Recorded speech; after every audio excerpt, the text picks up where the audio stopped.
말씀을 가지고 누구를 위하여 구주가 나셨나라는 제목으로 말씀을 함께 나누도록 하겠습니다. 어느 해 성탄절 전날 밤에 어느 한 분이 음식점에 들어섰습니다. 굉장히 남루한 차림으로 음식점에 들어섰습니다. 며칠 동안 굶었음인지 음식을 주문하고 허겁지겁 음식을 먹었습니다. 그런데 사실 그 사람은 얼마 전까지 성공한 사업가로서 대단한 사람이었지만 하루아침에 부도가 나서 노숙자 신세로 전락한 레리 스튜어트라는 사람이었습니다.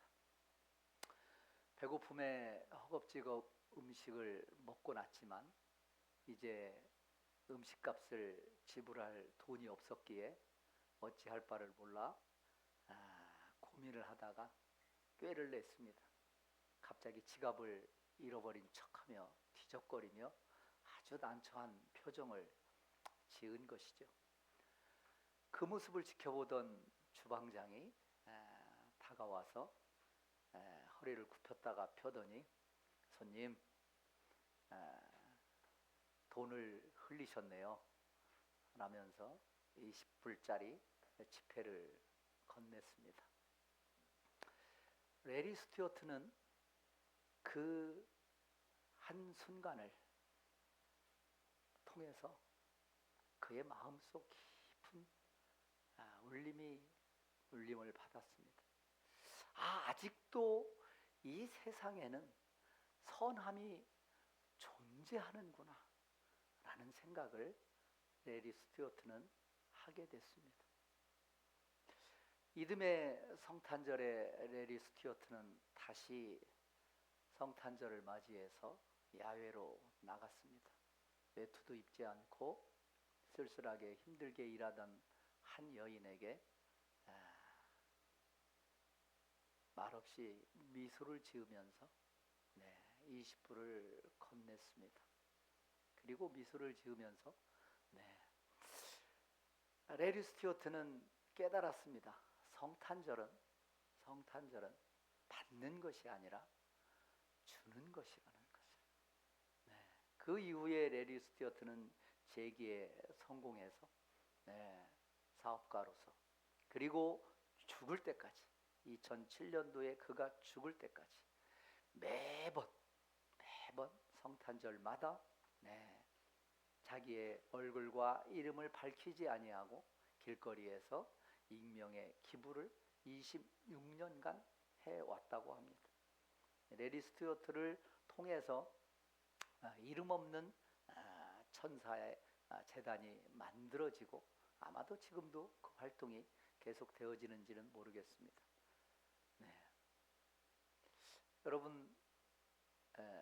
여러분들은, 저와 여러분은 예수 그리스도를 통해서 구원을 받았습니다. 놀라운 선물을 받았습니다. 영생의 선물을 받았어요. 하나님의 자녀가 되는 놀라운 권세를 받았습니다. 받은 은혜가 너무 크죠. 너무 크죠. 특별히 성탄절날 예수님의 탄생을, 예수님의 이 땅에 오심을 우리의 마음과 몸과 모든 감각기관을 동원해서 주님 나심을 기뻐하며 감격해하며 어떻게 우리는 살아가야 될까를 한번 오늘 하루 또 기억하면서 말씀을 나누는 시간이 됐으면 좋겠습니다. 오늘 본문 누가복음 2장 8절에서 11절 말씀입니다. 우리 한 목소리로 우리 말씀을 읽어보도록 하겠습니다. 그 지역의 목자들이 밤에 밖에서 자기 양떼를 지키더니 주의 사자가 곁에 서고 주의 영광이 그들을 두루 비치매 크게 무서워하는지라. 천사가 이르되 무서워하지 말라. 보라, 내가 온 백성에게 미칠 큰 기쁨의 좋은 소식을 너희에게 전하노라. 오늘 다윗의 동네에 너희를 위하여 구주가 나셨으니 곧 그리스도 주시니라. 베들레헴에 있는 목자들이 밤에 밖에서 자기 양떼를 지킬 때에 주의 천사가 나타나서 네, 목자들에게 소식을 전합니다. 네, 여러분 잘 아시다시피 목자들은 과거에 예수님 당시 아니 구약 시대 때의 목자들은 가장 비천한 직업 중에 하나였습니다. 네, 사람 취급을 제대로 받지 못하는. 네, 그래서 다윗도 어린 시절에 목자였죠. 네, 다윗의 집에 이새의 집에 국가의 대단한 지도자인 왕이 없던 시대니까 사무엘이 온다는 소식이 왔을 때 모든 형들은 아버지와 함께 귀한 그 사무엘이라는 손님을 지도자를 맞이할 준비를 다 정갈하게 옷을 갈아입고 준비했지만 양떼를 지키던 다윗은 밖에서 들에서 양떼를 돌보고 있었습니다. 구약 가운데 목자들은 사람 취급받지 못하던 그런 시절이었다라는 말씀이죠. 제대로 못 씻을 수가 있었겠습니까? 아마 다가오면 엄청나게 냄새가 났을 거예요. 몇 날 며칠을 씻을 수가 있었겠습니까? 그럴 수 없죠. 그리고 그런 것뿐만 아니라 늘 양떼와 함께 노숙하면서 천막을 치고 살면서 또 그리고 때로는 사자나 곰이나 맹수가 양떼를 또 공격해 올 때면 어떻게 했어요? 함께 싸워서 이겨야 되잖아요. 양떼를 지켜야 되잖아요. 목숨을 거는 그런 직업이 아닐 수가 없습니다. 그런데 그 목자들에게 예수님의 탄생 소식을 가장 먼저 목자들에게 알렸습니다. 목자들에게 알렸어요. 예루살렘의 왕들도 있고 대제사장들도 있고 서기관들도 있고 굉장히 내노라하는 많은 사람들이 있었지만 하나님은 목자들에게 가장 먼저 예수님의 탄생 소식을 알렸습니다. 왜 목자들에게 예수님의 탄생 소식을 가장 먼저 알렸을까요?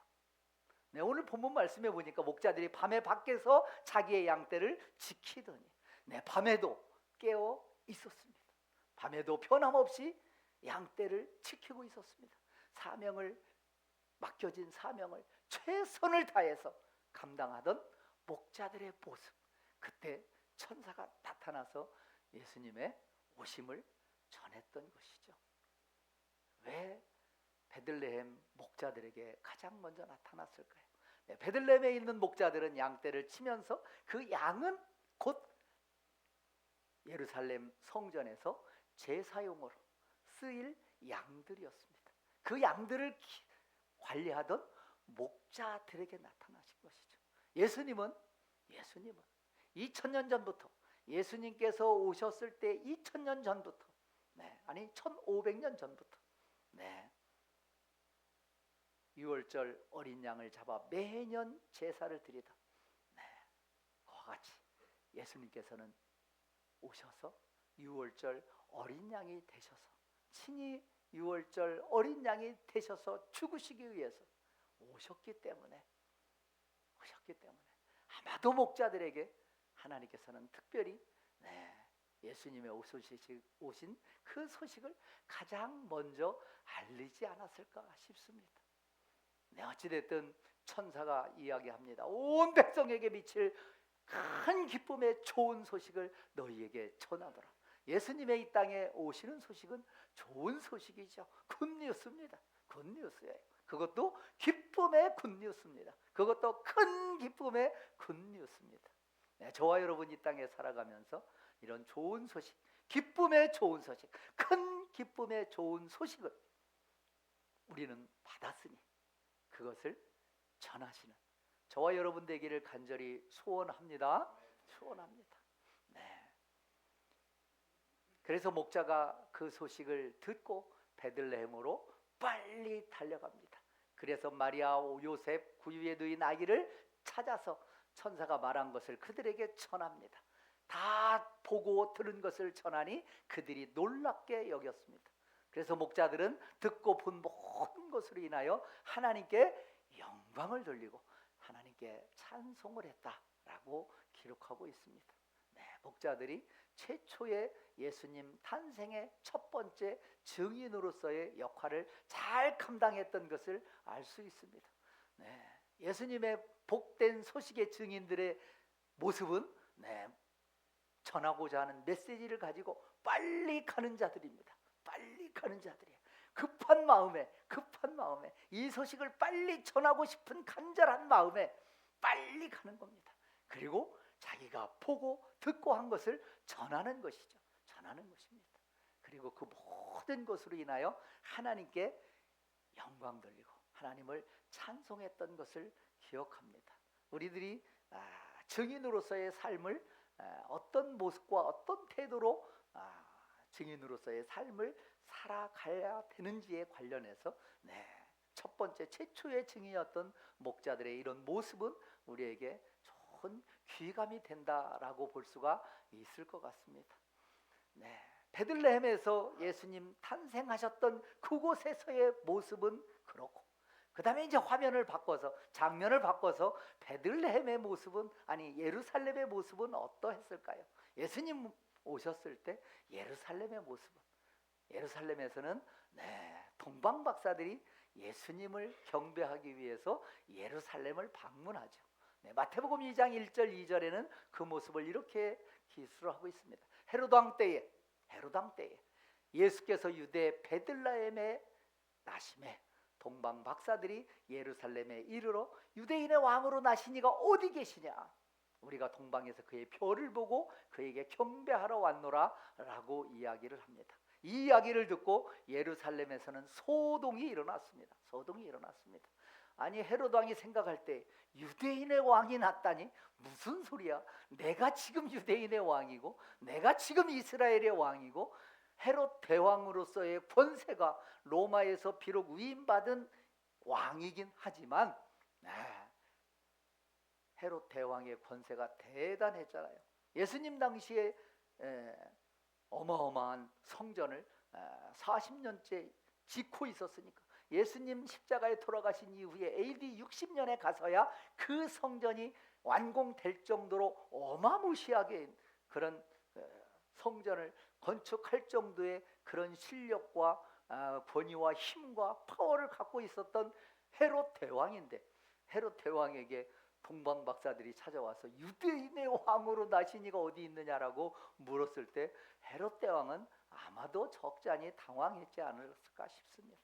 어찌됐든 동방 박사들의 방문으로 예루살렘은 일대 소동이 일어납니다. 그래서 동방 박사들의 말을 듣고 헤롯 왕은 이게 사실이냐라고 율법학자 바리새인들에게 묻죠. 그래서 결국은 베들레헴에서 나신다라는 말씀이 미가서 5장 2절에 나 있다라는 사실을 다시 한번 확인하게 되죠.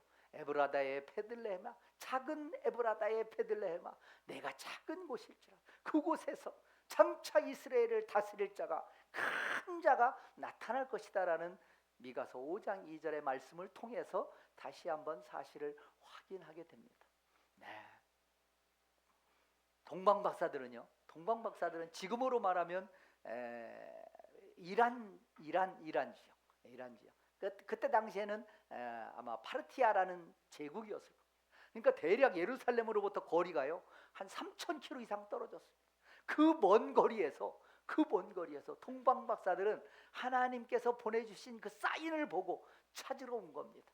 성경에 대한 이해도 있었던 것 같습니다.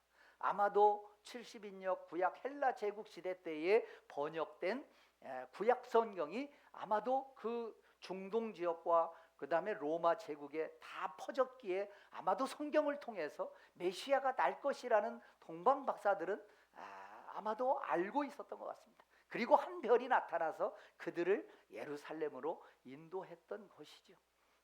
동방 그 멀리에 있던 그들은 성경에 대한 이해를 하고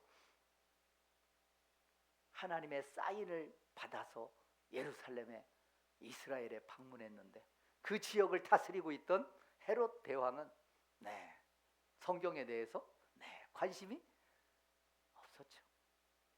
그 먼 거리에서 동방 박사들은 메시아 대신 예수를 찾아서 그 험난한 오랜 기간 동안 그 여정을, 예수를 찾아가는, 메시아를 찾아가는 그 여정의 길을 떠났지만 헤로도 왕은 관심이 없었습니다. 동방 박사들은 아마도 성경에 예언한, 그리고 실제 나타난 별을 통해서 진정한 왕이 이 땅에 오시는구나라고 깨달았지만, 헤롯은 내가 왕인데 누가 왕으로 오신단 말이냐 라고 반문하며 그 이후에 그의 베들레헴에 난 어린아이들을 다 살해하는 명령을 내린 것을 볼 때에 헤롯이 어떤 사람이었는지를 우리는 알 수 있습니다.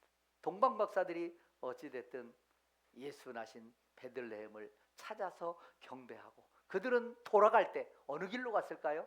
다른 길로 갔습니다. 왔던 길로 가지 아니하고 다른 길로 갔습니다. 예수를 보고 난 다음에 그들은 다른 길로 갔습니다. 저와 여러분 예수를 만났습니까?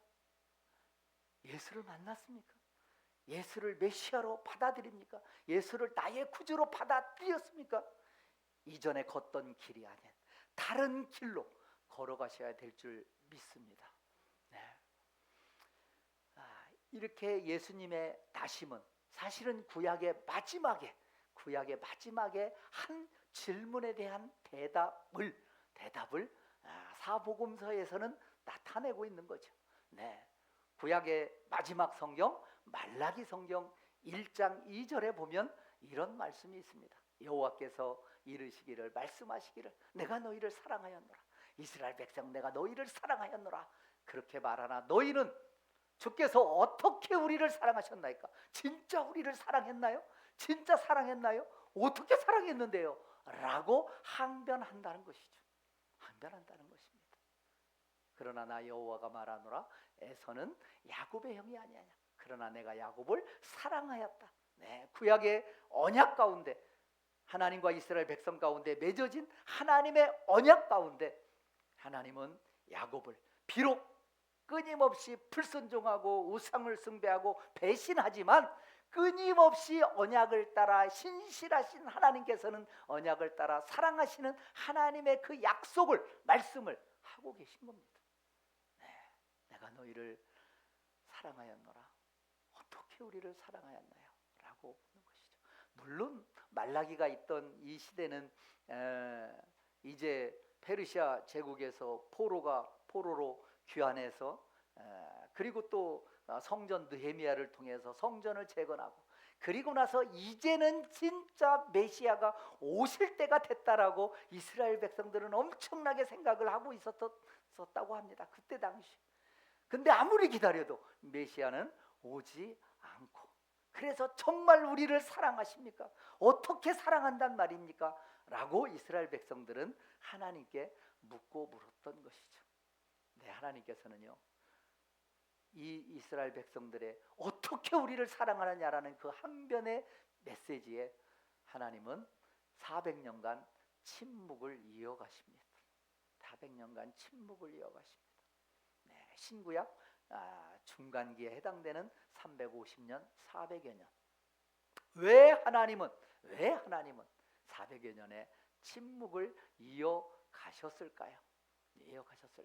네, 누가복음 21장 24절에 보면 예루살렘은 이방인의 때가 차기까지 이방인들에게 팔필이라는 말씀을 하십니다. 다시 얘기하면, 어떻게 우리를 사랑하느냐라고 항변하는 이스라엘 백성들에게 하나님은 또 다른 문을 여시기 시작하신 것이죠. 어떤 문을 여셨어요? 이방인의 때를 준비하고 계신 겁니다. 그래서 그 400여 년 기간 동안 이방인의 지배가 시작됩니다. 페르시아 제국이 몰락하고 헬라 제국이 몰락하고 로마 제국이 이스라엘을 통치하고 있었습니다. 그래서 예수 그리스도를 통해서 이방인의 때가 시작이 본격적으로 된 것이죠. 그런데 그 이방인의 때가 아직 완전히 차지 않았습니다. 그것을 사도 바울은 신비라고 표현하고 있습니다. 로마서 11장에 보면 유대인의 이스라엘 백성들의 구원과 이방인의 구원과 관련해서 말씀을 하는 장면이 로마서 11장에 나옵니다. 그것을 신비라고 표현하고 있습니다. 이 신비는 이방인의 충만한 수가 들어서기까지 이스라엘의 더러는 우둔하게 되었다. 우둔하게 하나님께서 하셨다라고 이야기하고 있습니다. 이방인의 충만한 수가 차기까지. 그래서 지금은 이방인의 때가 시작되어서 이방인의 수가 충만하기까지의 과정 중에 있습니다. 이 이방인의 때가 충만한 수가 다 차는 때, 그때가 바로 예수님께서 재림하실 때인 거죠. 이방인의 때가 시작되는 시기는 예수님이 오심으로 말미암아 이방인의 때가 열린 것이고, 이방인의 충만한 수가 들어설 때 되면 구원의 문은 닫힐 것입니다. 주님께서 재림하실 날이죠. 어떻게 우리를 사랑하셨나요? 라는 그 질문에 요한복음 3장 16절에 주님께서는 이렇게 말씀하십니다. 하나님이 세상을 어떻게 사랑하사? 이처럼 사랑하사. 어떻게 사랑하셨나요? 라는 답변에, 질문에 하나님은 세상을 이처럼 사랑하사. 어떻게 사랑하는 것이 이처럼 사랑하는 것인가요? 독생자를 주셨습니다. 이는 그를 믿는 자마다 멸망하지 않고 영생을 얻게 하려 하십니다. 예수 그리스도를 보내주신 것이 바로 이처럼 사랑하는 그 표현의 핵심이 예수 그리스도를 이 땅에 보내주신 것이죠. 예수 그리스도를 이 땅에 보내주셨습니다. 그리고 하나님은 모든 사람이 구원을 얻으며 진리를 아는 데 이르기를 원하신다라고, 이방인의 충만한 수가 펼치기까지, 차기까지 하나님은 모든 사람이 구원받기를 원하십니다. 저와 여러분들에게 구원을 받을 뿐만 아니라 진리를 아는 데 이르기를 원하신다라고 말씀하고 계십니다. 여러분, 구원 받았습니까? 가장 중요한 질문은 저와 여러분이 하나님 앞에, 내 영혼 하나님 구원 받았습니까? 이 질문에 여러분 확신하십니까? 여러분 확신하십니까? 여러분의 실력으로 구원받았습니까? 우리의 실력으로 구원받을 수가 없죠. 전적인 하나님의 은혜인 줄 믿습니다. 믿음으로 구원받는 겁니다. 구원받은 이후에 우리는요, 우리의 삶은요, 진리를 아는 데 이르러야 됩니다. 진리를 추구해야 되는 거예요. 진리를 쫓아가야 되는 겁니다. 진리를 갈급해야 되는 거예요. 진리를 갈급해야 하고, 진리를 찾아, 진리와 함께 진리를 갈급해 하시는 저와 여러분이 되시기를 간절히 소원합니다. 간절히 소원합니다. 예수 그리스도께서 그렇다면 왜 오셨나요? 예수 그리스도께서 왜 오셨나요? 첫 번째, 예수 그리스도께서 오신 이유는 하나님과 우리 사이를 뭐 하기 위해서? 화목해 하기 위해서 오셨습니다. 화목해 하기 위해서 오셨습니다. 로마서 5장 10절에 곧 우리가 원수 되었을 때 그의 아들의 죽으심으로 말미암아 하나님과 화목하게 되었은즉, 우리가 하나님과 원수가 되었습니다. 언제 원수가 되었나요? 창세기에서 원수가 되었죠. 창세기에서 원수가 되었습니다. 죄를 지음으로 하나님과 간격이 생겼습니다. 하나님으로부터 멀어졌습니다. 그 간격을, 하나님으로부터 멀어진 그 간격을 인간 스스로 도저히 해결할 수가 없는 것이죠. 인간이 아무리 발버둥쳐도 그 간격을, 그 사이에 있는 그 죄의 문제를 인간 스스로 해결할 수가 없는 것이죠. 이 세상의 원리는 그렇습니다. 원인을 제공자에게 책임을 묻습니다. 그렇지 않나요? 이 세상은 그렇습니다. 1, 2차 세계대전, 독일이 전쟁을 일으켰죠. 1차 세계대전 끝나고 나서 전쟁의 책임을 어디에게 물었어요? 독일에게 물었습니다. 그래서요, 도저히 상상할 수 없는 어마무시한 배상금을 물립니다. 수백 년간 갚아도 다 갚지 못할 배상금을 물립니다. 그리고 영토를 주변에 다 빼앗습니다. 그것뿐만 아니라 앞으로 군대를 보유하지 못하도록 만듭니다. 철저하게 책임을 묻습니다. 전쟁을 일으킨 전범 국가이고 비렐름 2세에게, 그리고 독일에게 책임을 묻습니다. 세상은 그렇습니다. 그런데 어떻게 됐나요? 2차 세계대전을 또 독일이 일으켰습니다. 문제가 해결됐나요? 그렇지 않습니다. 이 세상은 문제를 일으킨 자에게 책임을 묻습니다. 하나님과 우리가 원수된 것이, 죄로 말미암아 하나님과 멀어진 것이 누구 때문입니까? 저와 여러분 때문 아닌가요? 인간 때문이죠. 그렇다면 하나님은 세상의 원리처럼 인간에게 그 문제를, 그 책임을 물었습니까? 아닙니다. 아닙니다. 하나님은, 하나님께서 그 문제를 해결하시기 위해서 인간에게 여러 가지 방법을 제시하셨죠. 그래서 구약에 수많은 제사와 화목제와 번제와 여러 가지 제사들이 나오는 것이죠. 네, 화목케 하는 방법을, 화목케 하는 원리를, 하나님과 다시 만날 수 있는 원리를 하나님께서 구약을 통해서 우리에게 알려주신 겁니다. 피를 통해서, 희생 제물의 피를 통해서 죄 문제를 해결할 수 있다는 원리를 알려주신 것이죠.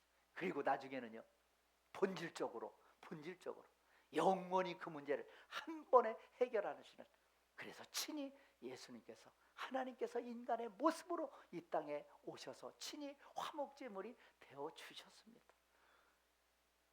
왜 예수님께서 오셨나요? 하나님과 우리 사이를 화목케 하기 위해서. 하나님과 우리 사이에 벌어진 그 어마무시한 공간을, 하나님과 우리 사이에 벌어진 죄로 인해서 벌어진 그 공간을 해결할 수 있는 유일한 방법은, 그 죄 문제를 해결할 수 있는 유일한 방법은 인간 스스로는 도저히 해결할 수 없기에 하나님께서 친히 이 땅에 오신 겁니다. 인간의 몸을 띠고 친히 화목제물이 되어주신 것이죠. 그래서 우리에게 예수님의 화목제물이 되어주셔서 우리를 하나님과 화목케 하셨듯이 우리에게 다시 누군가와 화목케 하는 직분을 주셨다라고 고린도서 5장 18절에 이야기하고 있습니다. 네, 하나님과 화목케 됨으로 우리는 죄로부터 구원함을 받았습니다. 죄로부터 자유를 얻었죠. 네, 여러분들 자유롭습니까? 여러분들 자유하십니까? 여러분들 해방되셨습니까? 네, 물론 우리가 지금 뭐 정치적으로 뭐 억압받고 그런 시대에 살고 있지는 않지만 어찌됐든 인류의 역사 가운데 정말 오랜 기간 동안 정치적으로, 경제적으로, 사회적으로 얼마나 많은 억압과 자유를 빼앗긴 채 인류 역사가 살아왔는지 알 수, 너무나 오랜 기간 동안. 그런데 정말 인간을 자유케 하는, 정말 인간을 해방케 하는 것은 무엇으로부터의 자유일까요? 정치적인 자유일까요? 경제적인 자유일까요? 아닙니다. 여러분 무엇이라고 생각하십니까? 진짜 자유는요, 죄로부터의 자유입니다. 죄로부터의 자유입니다. 죽음의 공포로부터의 자유입니다.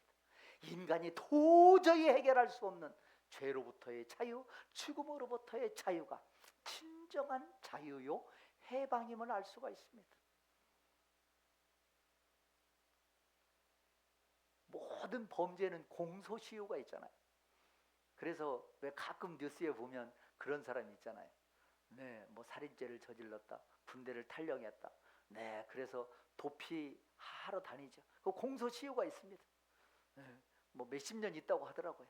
네, 공소시효 지나면 네, 죄를 묻지 않습니다. 왜요? 만약에 30년 동안 도망 다녔다고 생각해 보세요. 30년 동안 자기 신분을 속이고 자기 이름을 속이고 들킬까봐, 알려질까봐 그 조마조마하면서 살았던 30년의 세월은 감옥 아닌 감옥인 거예요. 네, 이미 대가를 치렀다라고 간주하는 겁니다. 네, 진짜 우리를 속박하는 것은 죄입니다. 진짜 속박하는 건 죽음의 공포입니다. 본질적인 우리를 억압하는, 속죄는 것은 죄와 죽음이죠. 그거로부터의 해방이 진정한 해방일 겁니다. 그거로부터의 해방은 오직 예수 그리스도를 통해서만이 해방을 받을 수가 있는 것이죠. 예수 그리스도께서 왜 오셨나요? 마귀의 권세를 멸하기 위해서 오셨습니다. 죄를 짓는 자는 마귀에게 속하나니 마귀는 처음부터 범죄함이라. 하나님의 아들이 나타난 것은 마귀의 일을 멸하러 하심이라. 네, 하나님은 이 땅에서의 죄의 근원이 무엇인지를 아셨습니다. 그래서 마귀의 일을 멸하기 위해서 오신 겁니다. 마귀의 활동을 못하게 하는 것이 아니라 마귀의 능력을 본질적으로 제거하기 위해서 오신 분이 예수 그리스도십니다. 우리는 어떻습니까? 우리는 예수 그리스도께서 마귀의 능력을 제거하셨기에 우리는 마귀와 당당하게 맞서 싸워 이길 수 있는 거예요. 물러가라 외칠 수 있습니다. 예수 이름으로 선포할 수 있는 거예요. 본질적으로 승리하셨기에 다만 그 마귀의 영향력으로부터 우리는 죄의 본성, 옛 본성이 남아있기에 우리는 끊임없이 그쪽으로 쓸려가는 겁니다. 마치 지구가 태양을 관성을 따라서 중력에 의해서 태양의 인력에 의해서 끊임없이 태양 주변을 돌듯이 태양계는 아워 갤럭시 중심부의 그 어마무시한 중력을 따라서 태양계가 돌듯이 태양계가 이 우주를 한 바퀴 도는데 2억 5천만 년 걸린다고 하더라고요. 한 바퀴 도는데 어찌됐든 따라 도는 겁니다. 관성을 따라서 끊임없이 도는 겁니다. 어떻게 그것을 거스릴 수가 있을까요? 여러분, 옛 본성을 어떻게 거스릴 수가 있을까요? 우리를 죄로 끊임없이 끌고 가는, 우리를 끊임없이 유혹하는, 우리를 끊임없이 죄짓게 하는 본질적으로 그런 죄의 속성, 죄의 본질로부터 어떻게 우리를 거룩하게 지킬 수 있을까요? 여러분 자신이 있으십니까? 자신이 있으셔요? 요한군 자신이 있나? 조금 있어. 우리 인간은요, 그 죄의 관성으로부터요 자기 자신을 지킬 수 없습니다. 우리 스스로의 의지와 우리 스스로의 노력과 우리 스스로의 실력으로는요 결단코 없습니다. 결단코 없습니다. 오직 말씀에 뿌리 내린 삶만이, 오직 말씀 붙잡고 순간순간 자기 자신을 지키고 자기 자신의 마음을 지키고 자기의 감정을 지키고 의지를 지키고 이성을 지킬 때만이 우리는 우리 자신을 죄의 관성으로부터 우리를 지킬 수 있는 겁니다. 여러분, 이 세상에 그 누구도 장담할 수 없습니다. 어떻게 자기 자신을 거룩하게 하나님 앞에 지킬 수 있을까요? 우리 스스로는 결단코 할 수 없습니다. 오직 말씀 붙잡고 승리하시는 저와 여러분 되기를 간절히 소원합니다. 예수 그리스도께서 왜 오셨을까요? 우리를 부유케 하기 위해서 오셨습니다. 우리 주 예수 그리스도의 은혜를 너희가 알거니와 부유하신 이로써 너희를 위하여 가난하게 되심은 그의 가난함으로 말미암아 너희를 부유하게 하려 하심이라. 우리를 부유하게 하기 위해서 오셨습니다. 우리를 해방시키실 뿐만 아니라 죄로부터, 죽음의 공포로부터 해방시키실 뿐만 아니라 우리를 부유하게 하기 위해서 주님께서 오셨다라고 말씀하고 계십니다. 예수님은 이 땅에 자기를 비워 종의 형체로 오셨습니다. 그리고 예수님 사시는 공생의 기간 동안 그는 머리둘 곳이 없었다고 합니다. 자기의 소유가 아무것도 없었습니다. 그리고 마지막에 우리에게 영생을 주시기 위해서 자기의 육신을 십자가에 죽기까지 복종시키셨습니다. 십자가의 죽으심으로 우리는 하나님의 자녀가 되었고 우리는 영생을 얻게 되었습니다. 예수 그리스도의 그런 고난과 고통을 통해서 우리를 부유하게 하심이라고 말씀하셨습니다. 우리 믿음 안에서 부유케 되는 역사가, 영적으로 부유케 되는 역사가 저와 여러분의 이 땅에서의 삶이 정신적으로, 육체적으로, 영적으로 부유케 되는 역사가, 예수 그리스도로 말미암아 부유케 되는 역사가 있기를 간절히 소원합니다. 성찬절을 우리는 그러면 어떻게 보내야 될까요? 두 가지의 묵상 포인트만 말씀을 같이 나누도록 하겠습니다. 찬양으로 하나님께 영광을 돌렸으면 좋겠어요. 예수를 만난 자는, 예수의 소식을 들은 자는 하나같이 뭐 하셨다? 찬양했습니다. 하나님을 찬양했습니다. 하나님께 영광을 돌렸습니다. 여러분, 예수님 만나셨습니까? 예수님의 복된 소식을 들으셨습니까? 하나님을 찬양하시기 바랍니다. 저와 여러분의 목소리로, 저와 여러분의 마음으로 하나님을 마음껏 찬양하시는 저와 여러분 되길 간절히 소원합니다. 네, 천사가 온 백성에게 미칠 큰 기쁨의 좋은 소식을 너에게 전하노라. 천군 천사와 함께 하나님을 찬송하니 하나님께는 영광이요 땅에서는 평화로다라고 말씀하고 있습니다. 마리아는 예수님의 잉태 소식을 전해 듣고 하나님을 찬양했습니다. 시몬 제사장 마찬가지 하나님을 찬양했습니다. 예수님의 탄생 소식을 듣고 직접 방문했던 동방박사, 또 만나봤던 안나, 하나님을 찬양했습니다. 베들레헴 목자들 하나님께 영광 돌리고 하나님을 찬양했습니다. 저와 여러분이 이 땅에서 살아가면서 저와 여러분들이 해야 될 가장 소중한 일이 있다면 하나님을 찬양하는 겁니다. 하나님을 기뻐하는 겁니다. 네, 하나님께 영광 돌리고 하나님을 찬양하시는 저와 여러분 되기를 간절히 소원합니다. 네, 우리 찬양단 얼마나 잘해요. 날이 갈수록 점점점 부흥케 되고 흥황하는 역사가 있잖아요. 새로운 또 인원들을 보강해서 함께 찬양할 때요 정말 기뻐 찬양하셔요. 지난번에 박혜옥 권사님이 표정이 너무 좋다고 표현하셨었죠 그때. 우리 찬양할 때요 정말 기쁨으로 저와 여러분의 영혼이 기뻐 날뛰는 그런 마음으로, 그런 심정으로 하나님을 찬양하시기 바랍니다. 네, 마지막입니다. 어떻게 성탄절을 보낼 것인가? 네, 우리는 화목해하는 자가 되어야 됩니다. 네, 고린도서 5장 18절 20절에 보면 누구든지 그리스도 안에 있으면 새로운 피조물이라. 네, 우리는 예수 그리스도 안에서 새로운 피조물이 되었습니다. 새로운 피조물이 되었습니다. 이제는 달라진 삶, 달라진 삶의 자세, 달라진 삶의 태도를 가지고 살아가야 되겠죠. 새로운 피조물이 됐습니다. 하나님께서 우리를 자기와 화목하게 하시고 그리고 우리에게 화목하게 하는 직분을 주셨습니다. 저와 여러분에게 무슨 직분을 주셨다고요? 화목하게 하는 직분을 주셨습니다. 여러분 대단한 직분입니다. 이 직분을 누가 줬어요? 대통령이 줬어요? 아니에요. 하나님이 주셨습니다. 누구에게요? 저와 여러분에게. 예수 그리스도의 화목제물을 통해서 하나님과 우리 사이를 화목해 하나님께서 친히 하셨던 그 하나님이 우리에게 이제 화목해 하는 직분을 주셨습니다. 여러분 이 직분 소중하게 받으시기 바랍니다. 소중하게 받으셔요. 네, 저와 여러분에게 주신 화목하게 하는 직분, 잘 받으셔서 기쁨으로 감당하셔요. 화목하게 하는 직분을 주셨으니 무엇을 부탁했다? 화목하게 하는 말씀을 우리에게 부탁했다. 네, 화목하게 하는 말씀 뭐예요? 복음입니다. 화목하게 하는 말씀 복음이에요. 복음이에요. 네, 그게 복음입니다.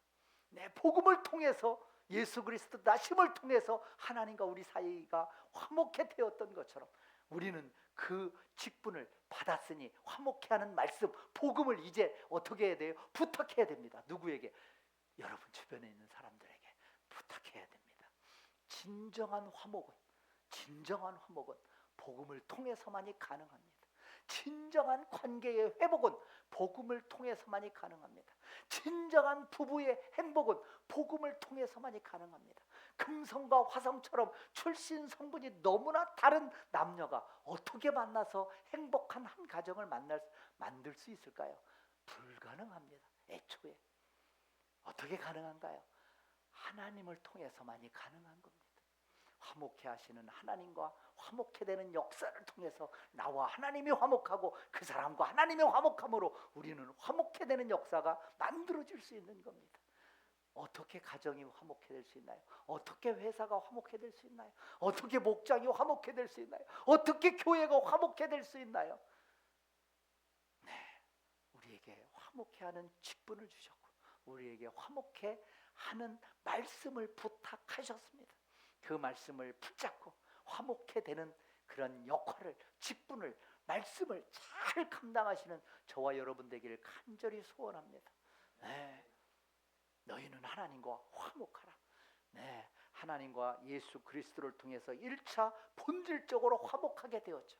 그러나 끊임없이 우리는 죄성이 있기에 넘어질 수밖에 없습니다. 그래서 하나님과 화목해 되는 그 말씀에 예수 그리스도 안에 예수 그리스도의 기초 위에 우리는 늘 서야 됩니다. 늘 서야 됩니다. 늘 손자는 넘어질까 조심하라라고 그랬잖아요. 늘 말씀 붙잡고. 그래서 하나님과 늘 화목해 되는 그런 관계에서 벗어나지 않도록 늘 자신을 지키시고 말씀을 쳐서 자기 자신을 굴복시키시고, 그리고 다른 사람과의 관계 속에서 화목해 하는 역할을 하셔야 됩니다. 이제는 피스메이커 역할을 하셔야 됩니다. 네, 다른 사람을 화목해 하는 일을 해야 됩니다. 절대 분란시키고 그런데 쓰임받지 않도록 하십시오. 어찌하든지 우리 그리스도인들은요, 관계를 회복시키는데 쓰임받으시기를 간절히 소원합니다. 서로 틀어진 관계를 잘 화목해 하고, 그런데 그렇게 쓰임받으시는 저와 여러분 우리 모두가 되시기를 간절히 소원합니다. 아멘. 오늘 함께 나눈 말씀 기억하면서 우리 함께 기도하겠습니다.